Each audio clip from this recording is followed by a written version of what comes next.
Hello friends, welcome back to my YouTube channel talkative English with Varnika. आज की इस video में हम कुछ डिटरमिनर्स के बारे में पढ़ेंगे। वे डिटरमिनर्स है इच, एवरी। ठीक है, इच और एवरी का मतलब एक ही होता है। ठीक है, इच का मतलब प्रत्येक या हर होता है और एवरी का मतलब भी प्रत्येक और हर होता है। ठीक है, प्रत्येक या हर होता है। ठीक है, लेकिन जब एग्जाम में हमारे सामने फिलिंग द ब्लैंक्स दे दिए जाते हैं हमको, और हमें दो ऑप्शन दे दिए जाते हैं कि इनमें से इच या एवरी में से कोई एक चीज़ भरो, तो हम कंफ्यूज हो जाते हैं क्योंकि हम समझ लेते हैं कि दोनों का एक ही मतलब है। ठीक है, इच इन दोनों का मतलब एक ही है, मतलब है प्रत्येक या हर, और तो हम कंफ्यूज हो जाते हैं कि कहाँ पर इच भरें कहाँ पर एवरी भरें। इन दोनों के बीच में हालांकि मतलब एक ही होता है। ठीक है, हिंदी में मतलब एक ही होता है इनका, लेकिन इनका यूज़ जो है अलग अलग तरीके से किया जाता है, इनके बीच में अंतर पाया जाता है। तो आज की इस वीडियो में मैं आपको यही, इनके बीच में क्या डिफरेंस है, इनके बीच में क्या अंतर है, मैं आपको यही बताने वाली हूँ। ठीक है, इसका यूज़ जो है वह सेंटेंस में तब किया जाता है प्रत्येक के हर के अर्थ में, देखिए जब हमें किसी व्यक्ति को अकेले दर्शाना हो या फिर अलग तरीके से दर्शाना हो।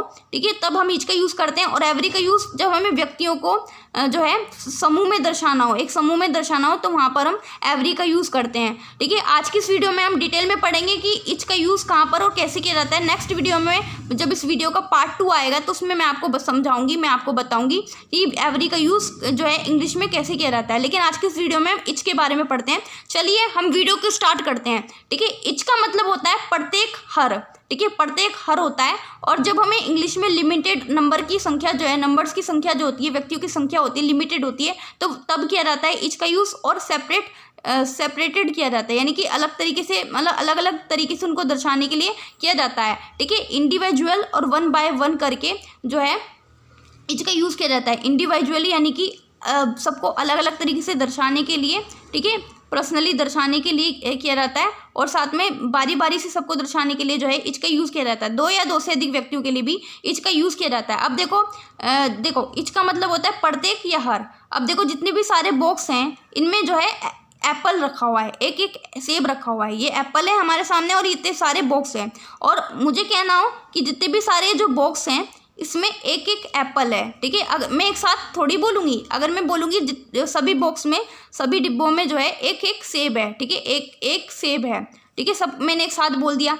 लेकिन अगर मुझे ऐसे बोलना हो, इंडिविजुअली बोलना हो कि इस वाले बॉक्स में भी एक सेब है, और इस वाले बॉक्स में भी एक, मतलब इस वाले बॉक्स में भी एक एप्पल है, और इस वाले बॉक्स में भी एक एप्पल है, इस वाले बॉक्स में भी एक एप्पल है, इस वाले बॉक्स में भी एक एप्पल है, और इसमें भी एक एप्पल है, और इसमें भी एक एप्पल है, तो मैं इतने लंबे लंबे सेंटेंस जो है मैं बार बार थोड़ी रिपीट करूँगी, अलग अलग तरीके से थोड़ी बताऊँगी। एक ही बात को मैं इतनी बार रिपीट थोड़ी करूँगी, तो इसके लिए मैं इंग्लिश में एक वर्ड यूज़ करूँगी इच का।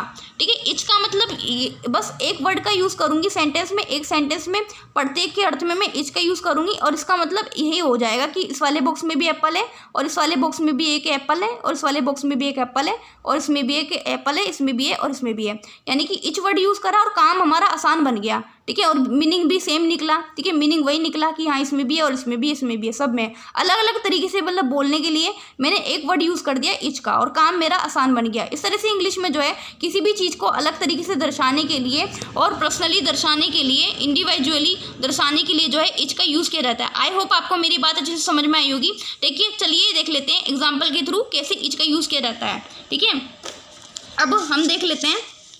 देखो पहला सेंटेंस देखो क्या लिखा हुआ है। ठीक है, प्रत्येक छात्र को मुख्य अतिथि के द्वारा एक एक करके जो है प्रमाण पत्र दिया गया। ठीक है, अब देखो क्या है, मुख्य अतिथि को इंग्लिश में चीफ गेस्ट बोलते हैं। ठीक है, और जो है प्रमाण पत्र को इंग्लिश में क्या बोलते हैं, सर्टिफिकेट बोलते हैं। आप अपने स्कूल्स में बहुत सारे जो है कॉम्पिटिशन्स होते होंगे, आपके स्कूल में आप पार्टिसिपेट करते होंगे।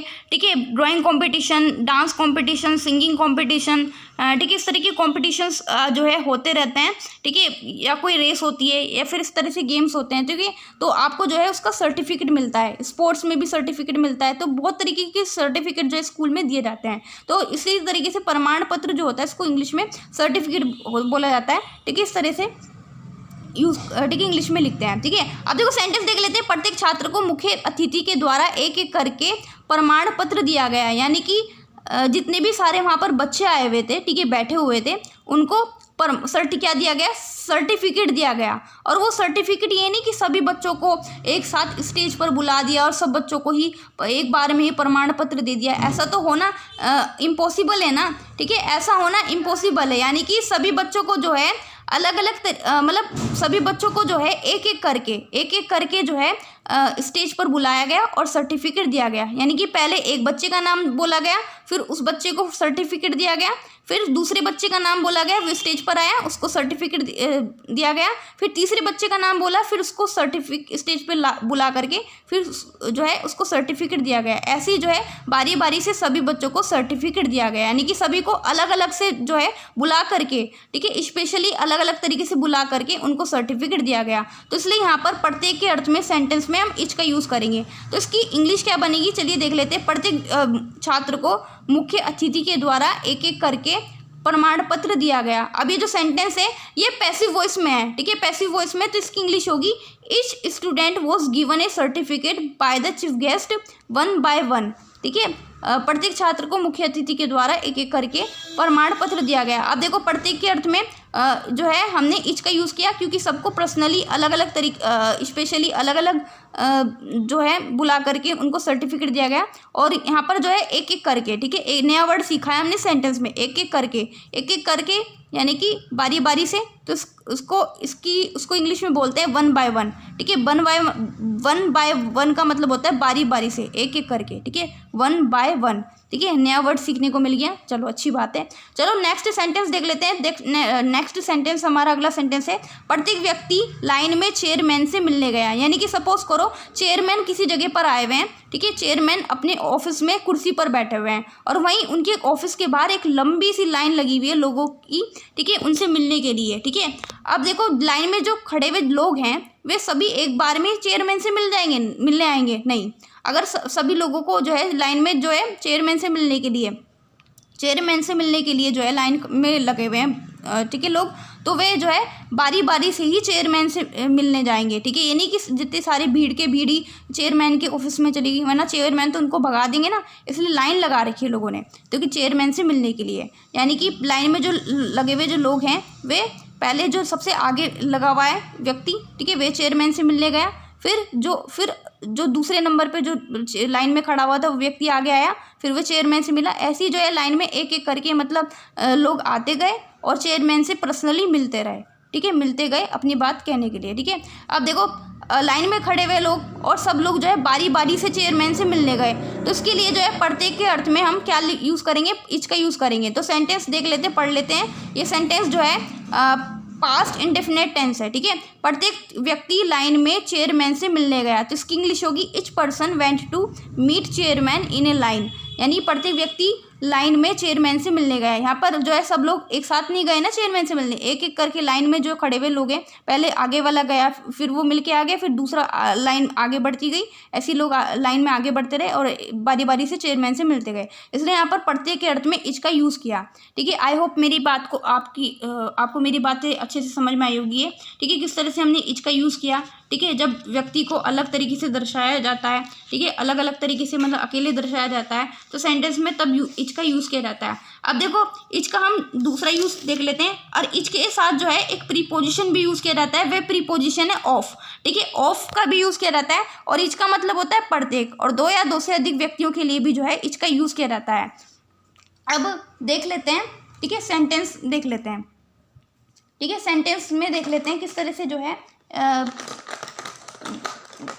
दो या दो से अधिक व्यक्तियों के लिए इच का यूज़ किया जाता है। तो इच ऑफ का यूज़ करेंगे। देखो पहला सेंटेंस पढ़ो, दोनों में प्रत्येक लड़की ईमानदार है, ठीक है। सपोज करो आपके सामने जो है दो लड़कियां खड़ी हैं, ठीक है, दो लड़कियां खड़ी हैं, 1, ठीक है, 2, ठीक है, दो लड़कियां खड़ी हैं सपोज करो, ठीक है, एक का नाम चिंकी है और एक का नाम पिंकी है, ठीक है। अब इसमें जो है हमें इन दोनों के बारे में बात करनी हो तो हम बोलेंगे पहला सेंटेंस, दोनों में से प्रत्येक लड़की ईमानदार है, यानी कि ये वाली लड़की भी ईमानदार है, ये वाली लड़की भी ईमानदार है, चिंकी भी ईमानदार है और पिंकी भी ईमानदार है। तो दोनों को अलग अलग तरीके से बोला गया है ना, ठीक है, दोनों में से प्रत्येक, दोनों में से हर एक, ठीक है। तो इसलिए हम यहाँ पर यूज़ करेंगे इच ऑफ का। तो हमने इच ऑफ का यूज़ कर दिया। लड़कियाँ कितनी हैं, 2 लड़कियाँ हैं, तो इसलिए इंग्लिश में इसे लिखेंगे 2 गर्ल्स, ठीक है, 2 गर्ल्स लिख दिया हमने। अब देखो यहाँ पर जो है हम इसका ही यूज़ करेंगे, ठीक है। इसका यूज़ क्यों करेंगे, क्योंकि जब हम सेंटेंस में इच का यूज़ करते हैं या इच ऑफ का यूज़ करते हैं या एवरी का यूज़ करते हैं, तो वहाँ पर जो है हम वही वर्ब की फॉर्म का यूज़ करते हैं जो हम सिंगल पर्सन के लिए यूज़ करते हैं, एक वचन में जो लगाते हैं, ठीक है। इसलिए यहाँ पर आर ना आकर के यहाँ पर इज आएगा। अगर हम यहाँ पर आर लगा देंगे तो सेंटेंस गलत हो जाएगी, क्योंकि यहाँ पर इच ऑफ का यूज़ किया जा रहा है। इच ऑफ 2 गर्ल्स, फिर आएगा यहाँ पर इज, ठीक है, इज आया। और ईमानदार को इंग्लिश में ऑनेस्ट बोलते हैं, ऑनेस्ट लिख दिया हमने, ऑनेस्ट, ठीक है। तो सेंटेंस बना each of 2 girls is honest, यानी दोनों में से प्रत्येक लड़की ईमानदार है। चिंकी भी ईमानदार है और पिंकी भी ईमानदार है। अब देखो सेंटेंस नंबर 3 पढ़ो, वो 2 पढ़ो, क्या लिखा हुआ है, तीनों में से प्रत्येक लड़का मेहनती है, ठीक है, मेहनती। सपोज करो 3 लड़के हैं, ठीक है, एक का नाम रोहन है, एक का नाम मोहन है और एक का नाम सोहन है, ठीक है, ये खड़े हैं और इनके बारे में हम बात कर रहे हैं। तीनों में से प्रत्येक लड़का मेहनती है, ठीक है। अगर हमें कहना हो कि रोहन भी मेहनती है, इसका मतलब रोहन भी मेहनती है, मोहन भी मेहनती है और सोहन भी मेहनती है, तो हम लगाएंगे इच ऑफ। इच ऑफ का यूज़ करेंगे क्योंकि इसमें हर को मतलब इनको अलग से मतलब मेहनती बताया गया है। हालांकि ये तीनों एक साथ हैं, एक साथ इनकी बातें हो रही हैं, लेकिन सबको बताया गया है कि जो है इनमें से प्रत्येक जो है मेहनती, यानी कि सबको अलग तरीके से पर्सनली इंडिविजुअली तरीके से इनको मेहनती बताया गया है। तो इसलिए यहाँ पर हम यूज़ करेंगे इच ऑफ का। इच ऑफ लिख दिया। अब लड़कों की संख्या कितनी है, 3 है, तो इसलिए यहाँ पर 3 बॉयज़ लिख दिया, 3 बॉयज़ लिख दिया। अब हेल्पिंग वर्ब हम इज लगाएंगे, क्योंकि मैंने आपको बताया ना जब इच ऑफ का यूज़ किया जा रहा है ना सेंटेंस में, ये तो जो है एक वचन वाली ही जो है हेल्पिंग वर्ब लगेगी, जो हम सिंगल पर्सन के लिए सिंगुलर के लिए यूज़ करते हैं, ठीक है। तो यहाँ पर इज लिख दिया है के लिए, और मेहनती को इंग्लिश में डिलीजेंट बोलते हैं, तो डिलीजेंट लिख दिया। तो सेंटेंस क्या बना, each of 3 boys is diligent, ठीक है, तीनों में से प्रत्येक लड़का मेहनती है। इस तरह से हमने इच ऑफ का यूज़ करा। अब देखो एक सेंटेंस है लास्ट में मैं आपको बता रही हूँ, उसके बाद मैं वीडियो को एंड कर दूंगी।